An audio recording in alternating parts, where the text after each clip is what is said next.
Hi hello welcome back to our channel. ಈ ಪ್ರದೇಶ ಯಾವುದು ಅಂದ್ಕೊತಿದ್ದೀರಾ?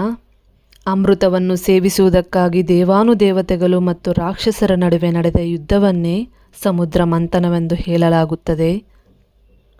ಅಮೃತವನ್ನು ಸೇವಿಸುವುದಕ್ಕಾಗಿ ಸಮುದ್ರವನ್ನು ಕಡೆಯಲು ಮಂದರಾಚಲ ಪರ್ವತವನ್ನು ಕಡಗೋಳಾಗಿ ಹಾಗೂ ಸರ್ಪಗಳ ರಾಜ ವಾಸುಕಿಯನ್ನು ಹಗ್ಗವಾಗಿ ಮಾಡಿಕೊಳ್ಳುತ್ತಾರೆ.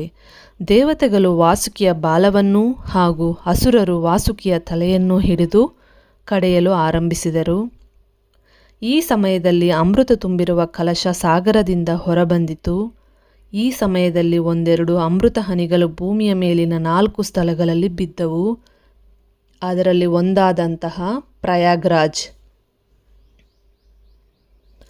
ಪ್ರಯಾಗ್ರಾಜ್ನಲ್ಲಿ 2025 ಜನವರಿ 14ರಿಂದ ಮಹಾಕುಂಭಮೇಳ ಆರಂಭವಾಗಿದ್ದು 2025 ಫೆಬ್ರವರಿ 26ರಂದು ಮುಕ್ತಾಯಗೊಳ್ಳಲಿದೆ.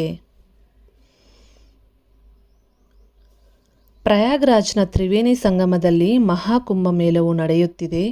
ಮಹಾಕುಂಭಮೇಳವು ಪ್ರತಿ 12 ವರ್ಷಗಳಿಗೊಮ್ಮೆ ನಡೆಸಲಾಗುತ್ತದೆ. ಮಹಾಕುಂಭಮೇಳವು ಹಿಂದೂ ಪುರಾಣದೊಂದಿಗೆ ಸಂಬಂಧವನ್ನು ಹೊಂದಿದೆ ಎಂದು ಹೇಳಲಾಗುತ್ತದೆ. ಮಹಾಕುಂಭಮೇಳವು ನಾಗಸಾಧುಗಳಿಗೆ ತುಂಬಾ ವಿಶೇಷ.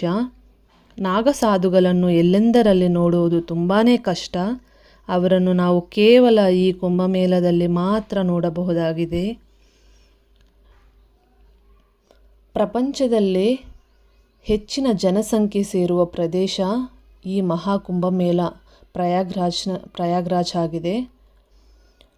ವರ್ಲ್ಡಲ್ಲೇ ಹೈಯೆಸ್ಟ್ ಹ್ಯೂಮನ್ ಗ್ಯಾದರ್ ಆಗ್ತಾರಂತೆ. ಇಲ್ಲಿ ಆಲ್ಮೋಸ್ಟ್ 66 ಕೋಟಿಗಿಂತ ಹೆಚ್ಚಿನ ಜನಸಂಖ್ಯೆ ಸೇರಿದ್ದಾರೆ.